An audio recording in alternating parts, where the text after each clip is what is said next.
Wow.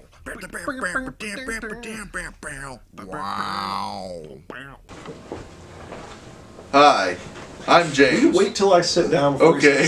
Hi, I'm James. And I'm Zach. And this is Stories That Are Whack with James and Zach. They're true stories. Yep. That are embarrassing or stupid. Or just outright, just dumb. Yeah. But they're all true.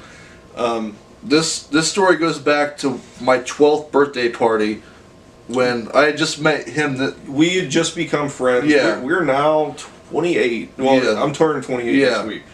And this was our first year of friendship and his first time ever coming over to my house for my 12th birthday party. And let's see. You had a bunch of friends there. I had a bunch of friends.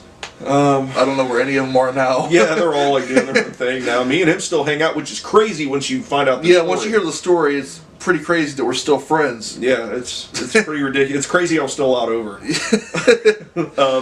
So it was James is. I'm there at James's place, and it's like I don't know. He had all of his friends from school there, and it's like he wanted to show out or something. We had games. We had pin the tail on the donkey and streamers. It wasn't pin the tail on a donkey. It was actually pin the hair on Bart. Yeah, because I was a big Simpsons fan. He had met my older brother, and he doesn't have an older brother. That's not what it had to do with. I was just like the Simpsons. Oh, okay. My older brother was really into the Simpsons, and soon after he met my brother, he was like, "Oh, your brother's so cool," and he liked the Simpsons a lot. Shut up, So he got real into the Simpsons. So they had pin the hair on Bart. Which is weird, but alright. And we all, took turns being blindfolded and trying to pin the hair on Bart, and we all did relatively well, except for Zach.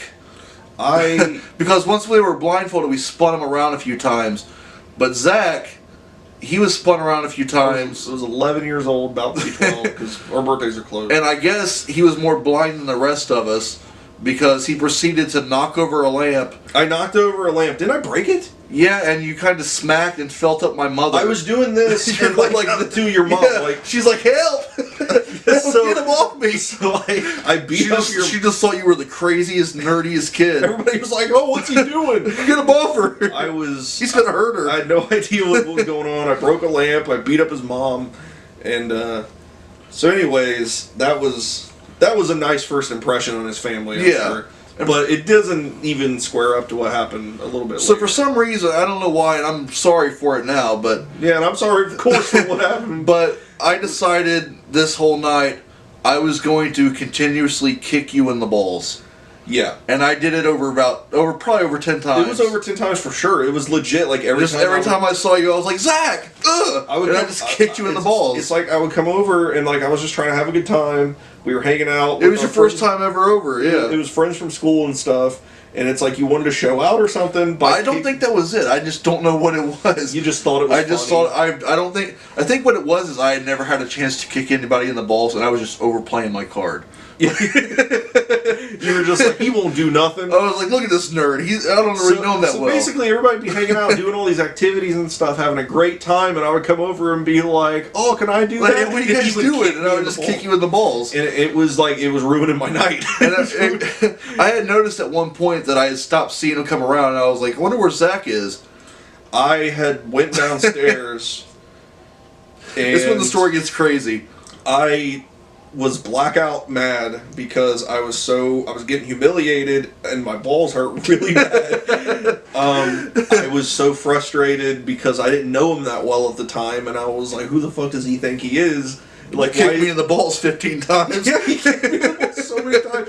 Dude, I was so mad. I went downstairs and I grabbed a pair of scissors out of our junk drawer, yeah. And I started heading back upstairs. He was going to stab me. I was planning. He had the intention to stab and murder me because I kept kicking him in the balls. No, not necessarily murder, but I don't know. I wasn't really planning. You weren't thinking past stabbing, but thinking past stabbing is murder. All I knew is I was mad, and I was going to get you back. And by stabbing me. I guess. I mean, but his mom saw me on the way up. And she was just like, what are you doing? And I was like, going back upstairs. And she was like, why do you have those scissors? And I was just like, or something, I don't remember. But you're like, I'm going to stab your son. Basically, she was just like, what are you doing? And basically, I think she gathered what was going on, and I didn't want to say balls in front of your mom. And so she kept saying, like, what's going on? And I was like, he keeps kicking me in the... And she was like, what? And I was like, he's just... I don't know. And she was just like, is he kicking you in the balls? And I was just like, yeah. And she's straight to the point. Is he kicking you in the balls? I told him not to do that. So she calmed me down. And that's crazy that your mom wasn't immediately like, get this piece of shit kid out of my house. He's trying to After stab you my just son." beat her up, broke a lamp, tried to stab me. I think she was just like, yeah, he's an asshole. You ended up becoming one of her favorite friends of mine, like my friends. Yeah, it's crazy. She considers you family. Listen, she calmed me down. You came downstairs. She made you apologize and stop doing it. Yeah, and you were like, you were gonna stab me and stuff like that. It was news to me. We went upstairs and it ended up being a pretty good night after that because you quit kicking me in the balls, and we ended up becoming best friends. And I was allowed over all the time. Like his family loved me. We grew up together. You're part of the family. Yeah, and it's crazy to think that the first time I ever came over to your house, I beat up your mom, broke a lamp, and tried to stab you. And that makes me sound crazy, but it was just the circumstances, I guess. I mean, I don't know. If there's a lesson here, is if you're gonna kick someone in the balls more than 10 times, you should be prepared to get stabbed. There's consequences. Because you're going to get stabbed. and had your mom not stopped me, who knows what could have happened. Yeah, I might be dead and you'd be in prison. Yeah, who knows what could have happened from there. Imagine trying to explain that to someone in prison, like, what are you in for? I stabbed a kid when I was 12 because he kept kicking me in the balls. Yeah, it was a mess. They're like, oh, okay. I'm not going to mess with that kid. But anyways, that's the story. And, Bye. Yeah.